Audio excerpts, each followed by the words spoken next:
நம்முடைய பிதாவாய் தேவனாலும் கர்த்தராய் இயேசு கிறிஸ்துவினாலும் உங்களுக்கு கிருபையும் இரக்கமும் சமாதானமும் உண்டாவதாக. 100 நாள் கட்டுகளை உடைக்கும் சுத்திகரிப்பு ஜெபம். கர்த்தருடைய பிள்ளைகள் யாரெல்லாம் இணைந்திருக்கிறீங்களோ கர்த்தர் உங்களையும் உங்களுடைய குடும்பத்தையும் ஆசீர்வதிப்பார். எரேமியா 5ஆம் அதிகாரம் 7ஆம் வசனத்திலே, இவைகளை நான் உனக்கு மன்னிப்பது எப்படி? உன் பிள்ளைகள் என்னை விட்டுவிட்டு தெய்வம் அல்லாதவைகள் பேரில் ஆணையிடுகிறார்கள். நான் திருப்தியாக்கின அவர்கள் விபச்சாரம் பண்ணி வேசி வீட்டிலே கூட்டம் கூடுகிறார்கள். ஹல்லேலூயா. எரேமியா 5ஆம் அதிகாரம் 1ஆம் வசனத்திலே, நியாயம் செய்கிற மனுஷனை கண்டுபிடிப்பீர்களோ என்றும் சத்தியத்தை தேடுகிறவன் உண்டோ என்றும் எருசலேமின் தெருகளிலே திரிந்து பார்த்து விசாரித்து அதன் வீதிகளிலே தேடுங்கள், காண்பீர்களானால் அதற்கு மன்னிப்பு தருவேன். ஹல்லேலூயா. 7வது வசனத்துல சொல்கிறார், இவைகளை நான் உனக்கு மன்னிப்பது எப்படி? அது 7வது வசனம். ஆனால் 1ஆம் வசனத்துல சொல்கிறார், நியாயம் செய்கிற மனுஷனை கண்டுபிடிப்பீர்களோ என்றும் சத்தியத்தை தேடுகிறவன் உண்டோ என்றும் எருசலேமின் தெருகளிலே திரிந்து பார்த்து விசாரித்து அதன் வீதிகளிலே தேடுங்கள், காண்பீர்களானால் அதற்கு மன்னிப்பு தருவேன். இப்ப 2 வசனம் உங்க முன்பாக ஸ்கிரீன்ல அழகா இருக்கு. இந்த 2 வசனத்தை கர்த்தருடைய பிள்ளைகள் முதலாவது அறிந்து கொள்ள வேண்டும். ஐயா, என் வாழ்க்கையில கட்டுகள் உடைக்கப்படணும். ரட்சிக்கப்பட்ட வீட்டுக்குள்ளேயும் சில கட்டுகள் இருக்கு, விக்கிரத்துக்கு போற வீட்லயும் சில கட்டுகள் இருக்கு, துன்மார்க்கமா வாழ்ற வாழ்க்கையிலும் சில கட்டுகள் இருக்கு, பாவம் செய்யறவருடைய வாழ்க்கையிலையும் சில கட்டுகள் இருக்கு. பொய் சொல்லிட்டு களவாண்டு கொள்ளையடிச்சு சேர்க்கிற வீட்லயும் சில கட்டுகள் இருக்கு. அம்மா அப்பாவுக்கு தெரியாம திருட்டுத்தனமா தந்திரமா வெளியில போய் பாவம் பண்ணிட்டு வராங்க, அவங்க வீட்லயும் சில கட்டுகள் இருக்கு. புருஷனுக்கு தெரியாம மனைவிக்கு தெரியாம புருஷன் எங்கெல்லாம் தப்பு நடக்கும் அங்கெல்லாம் கட்டுகள்ல தான் இருப்பாங்க.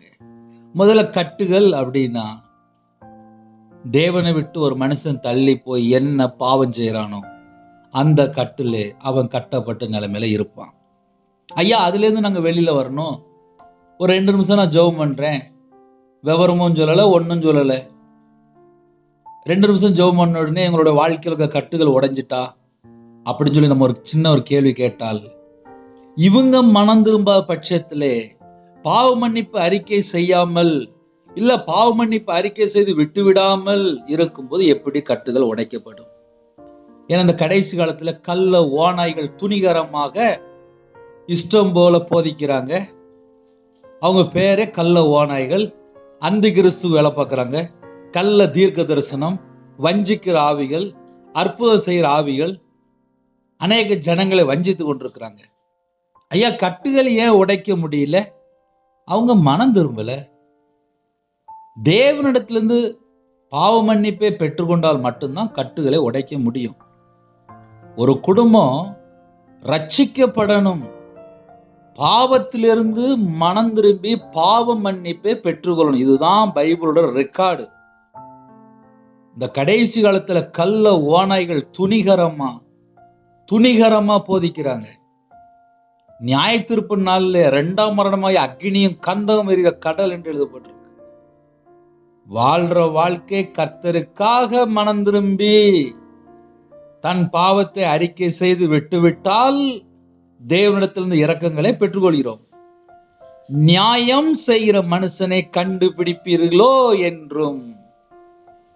யாரை செக் பண்ணி பார்க்க சொல்றாரு?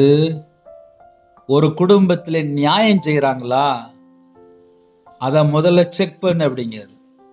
இந்த கடைசி காலத்துல சர்ச்சுக்கு போய் அழகா காணிக்க வச்சிருக்காங்க, சில நேரத்துல நற்கிரியை செய்யறாங்க, நன்மை செய்யறாங்க. ஆனா 24 மணி நேரமும் நியாயம் செய்கிற மனுஷனை கண்டுபிடிப்பீர்களோ என்றும் சத்தியத்தை தேடுகிறவன் உண்டோ என்றும். ஒரு கட்டு உடைக்கணும் அப்படின்னா முதல்ல நியாயம் செய்யறதுக்கு ரெடி ஆயிட்டானா, சத்தியத்தை தேட ரெடி ஆயிட்டீங்களா? எருசலேமின் தெருக்களிலே திரிந்து பார்த்து விசாரித்து, எருசலேமின் தெருக்களிலே திரிந்து பார்த்து விசாரித்து. விசாரி. அவன் சத்தியத்தை தேட ஆரம்பிச்சிட்டானா? நியாயம் செய்ய ஆரம்பிச்சிட்டானா? விசாரி அப்படிங்கிறாரு. அதன் வீதிகளிலே தேடுங்கள், தெருக்களிலே போய் தேடுங்கள். ஐயா, இந்த குடும்பத்துல மனம் திரும்பிட்டாங்க ஐயா. ஒரு காலத்துல தண்ணி அடிச்சிட்டு இருந்தாங்க ஐயா. ஒரு காலத்துல விபச்சார அடிமையில இருந்தாங்க. ஒரு காலத்துல நல்ல இஷ்டம் போல படம் பார்த்துட்டு, இஷ்டம் போல நல்ல நாடகம் பார்த்துட்டு இருந்தாங்க ஐயா. ஆனா இப்போ அந்த வீட்டுல குடும்ப ஜெபம் இருக்கு. இப்ப அந்த வீட்டுல பாவத்துக்கு போறது இல்லை. இப்ப அந்த வீட்டுல லஞ்சம் வாங்குறது இல்லை. இப்ப அந்த வீட்டுல நல்லா வாழ்றாங்க ஐயா. இப்ப அந்த வீட்டுல மனுஷனா இருக்கிறாங்க. இப்ப அந்த குடும்பத்தை பார்த்தாலே எங்களுக்கே சந்தோஷமா இருக்கு. அந்த குடும்பம் ஒரு குட்டி பரலோகம் போல இருக்கு. ஏன்னா அவங்க சத்தியத்தை தேட ஆரம்பிச்சிட்டாங்க, நியாயம் செய்ய ஆரம்பிச்சிட்டாங்க. இத செக் பண்ணு அப்படிங்கிறாரு. நியாயம் செய்கிற மனுஷனை கண்டுபிடிப்பீர்களோ என்றும், சத்தியத்தை தேடுகிறவன் உண்டோ என்றும் எருசலேமின் தெருக்களிலே திரிந்து பார்த்து விசாரித்து அதன் வீதிகளிலே தேடுங்கள். காண்பீர்களானால் அதற்கு மன்னிப்பு தருவேன்.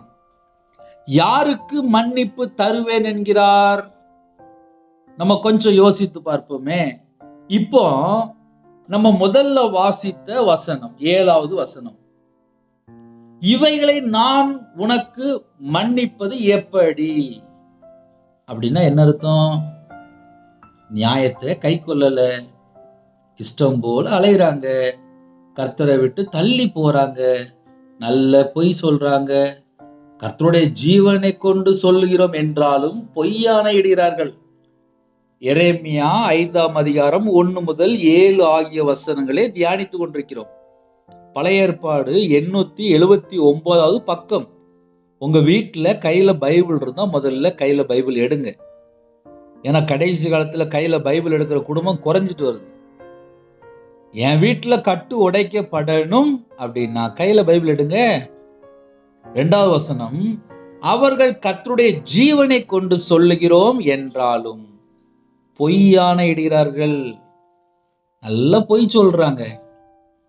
இவைகளை நான் உனக்கு மன்னிப்பது எப்படி அப்படின்னு சொல்லி கேட்கிறாரு 7வது வசனத்துல.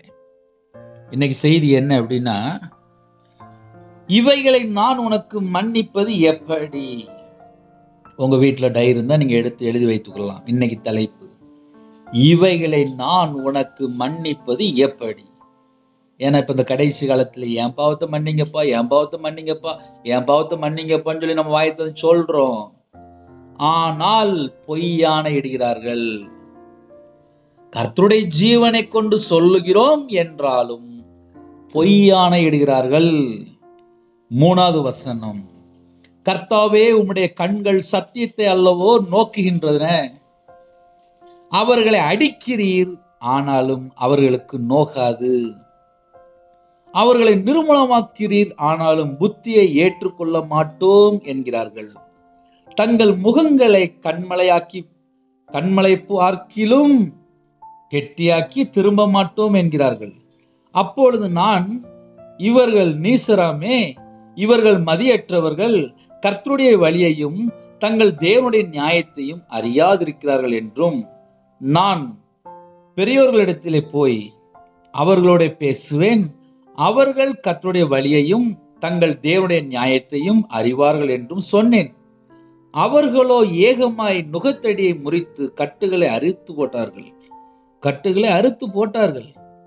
6ஆம் வசனம், ஆகையால் காட்டிலிருந்து வரும் சிங்கம் அவர்களை கொல்லும், வனாந்தத்தில் உள்ள ஓநாய்கள் அவர்களை பீறும், சிவிங்கி அவர்கள் பட்டணங்கள் மேல் நோக்கமாயிருக்கும். அவைகளிலிருந்து புறப்படுகிறவன் எவனும் பீறப்படுவான். அவர்கள் மீறுதல்கள் பெருகி அவர்கள் சீர்கேடுகள் அதிகரித்தது. அவர்கள் மீறுதல்கள் பெருகி அவர்கள் சீர்கேடுகள் அதிகரித்தது. என்ன பாயிண்ட் சொல்றாரு? 6ஆம் வசனத்துல கடைசி 2 லைன்ல எழுதப்பட்டிருக்கு. அவர்கள் மீறுதல்கள் பெருகி அவர்கள் சீர்கேடுகள் அதிகரித்தது. இவைகளை நான் உனக்கு மன்னிப்பது எப்படி? உன் பிள்ளைகள் என்னை விட்டு விட்டு தெய்வம் அல்லாதவைகள் பேரில் ஆணையிடுகிறார்கள். தெய்வம் அல்லாத பேரில் ஆணையிடுகிறார்கள். நான் திருப்தியாக்கின அவர்கள் விபச்சாரம் பண்ணி வேசி வீட்டிலே கூட்டம் கூடுகிறார்கள். இதுதான் இன்னைக்கு செய்தி.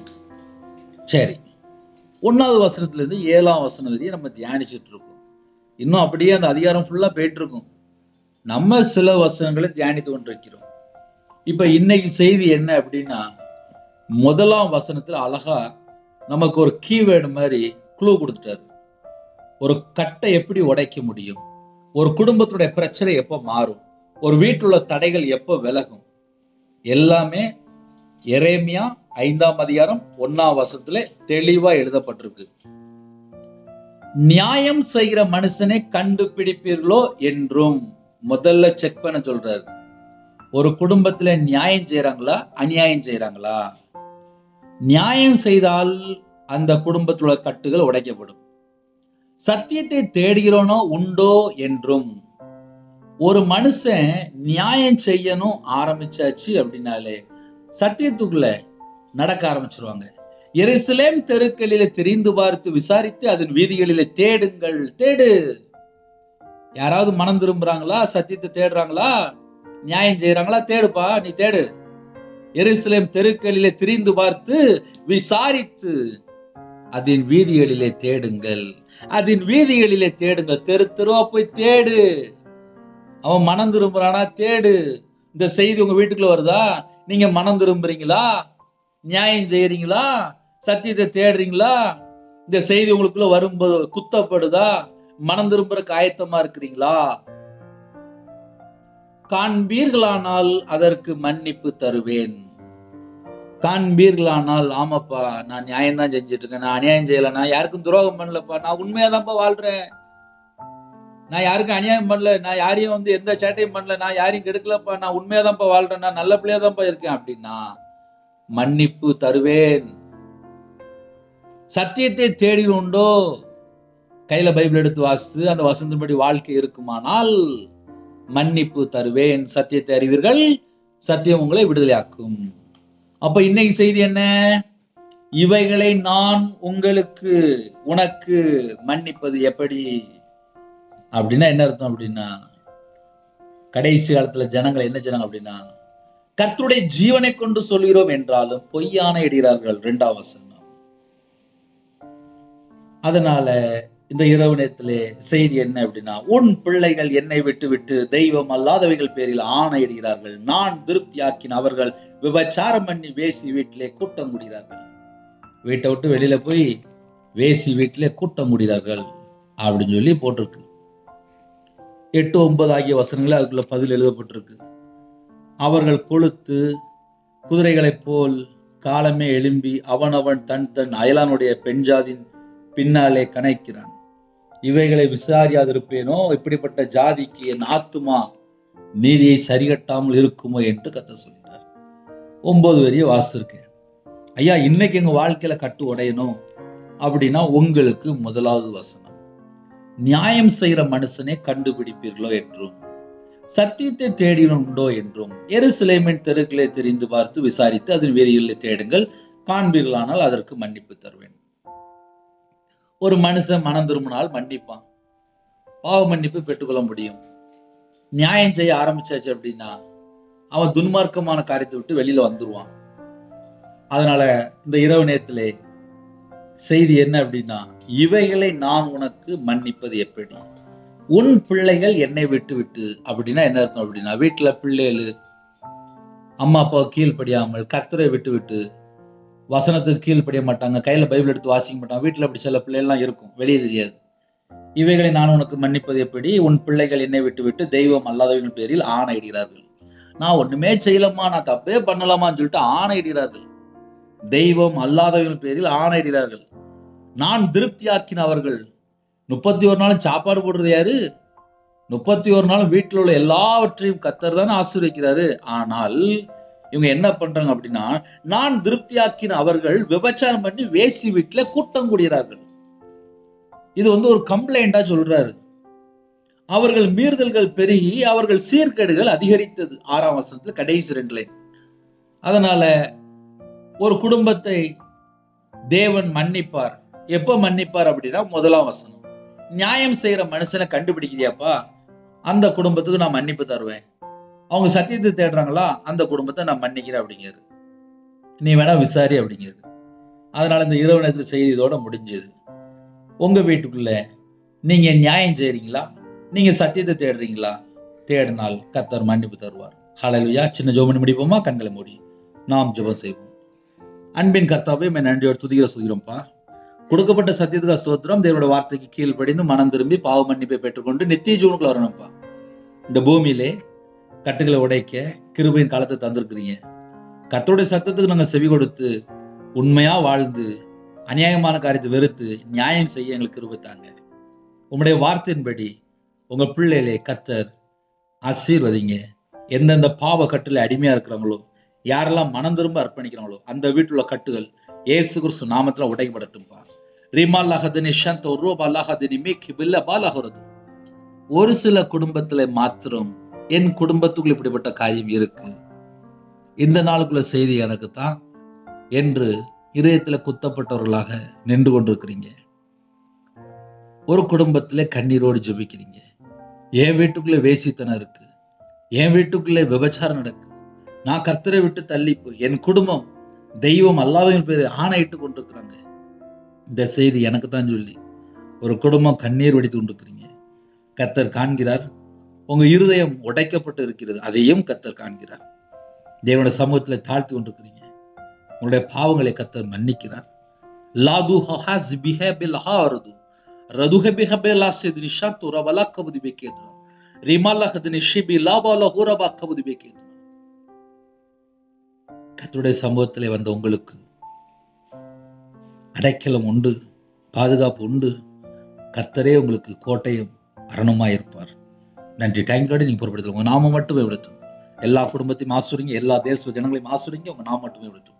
அப்பிரயோஜனமான ஊழியக்காரப்பா, கேட்ட சத்தியத்தின்படி யாரெல்லாம் மனம் திரும்ப அர்ப்பணிக்கிறாங்களோ அந்த குடும்பத்துக்கு கர்த்தர் மனம் இறங்கி மன்னிப்பை கட்டெடுங்க, இரக்கத்தை பாராட்டுங்க. உங்களுடைய நாம மைவிடட்டும். உங்களுடைய கிருபையால் நிரப்புங்க. கர்த்தரை விட்டு தள்ளி போற காரியம் எதெல்லாம் இருக்கோ, துணிகரமான பாவங்கள், அக்கிரமமான காரியங்கள், அசுத்தமான காரியங்கள், தெய்வம் அல்லாத காரியங்கள், என்னென்ன காரியத்துல அப்பா விக்கிரத்துக்குள்ள போய் கிடக்குறாங்களோ அந்த எல்லா கிரியெல்லாம் இயேசு கிறிஸ்து ரத்தத்தினாலே இயேசு கிறிஸ்து நாமத்தை சுட்டெறியப்படுறாச்சு. எல்லா அந்தகார கிரியெல்லாம் இயேசு கிறிஸ்து நாமத்தை சுட்டெறியப்பட்டுப்பா. சத்துருக்களை பட்சிக்கிற அக்கினி அனுப்புங்கப்பா. லீபஹார ஷப ஹோரப கபுதி பெக்கேதுனா லீது நிமால்லஹ துனமர கபுதி பெக்கேதுனா லபு ஷப லஹுரப கபுதி பெக்கேதுனா. எல்லா தடையெல்லாம் விலகி போட்டும். கர்த்தருடைய நாமம் மட்டுமே விடட்டும். உம்முடைய ஜீவனுக்கு துதி கன மகிமை எல்லாம் கர்த்தரா இயேசு கிறிஸ்து ராஜா ஒருவருக்கே செலுத்தினோம். இயேசு கிறிஸ்து பிதாவே, ஆமென். தேவனுக்கு மகிமை உண்டாதாக. கிறிஸ்துவுக்குள் பிரியமானவர்களே, 9442504351 என்ற நம்பர் உண்டால் நாங்கள் உங்களுக்காக குடும்பத்துக்காக ஜெபிப்போம். எனக்காக ஜெபித்துக் கொள்ளுங்கள். தொடர்ந்து இணைந்திருங்கள். ஒவ்வொரு நாளும் கர்த்தர் உங்களோடு பேசுவார். God bless you.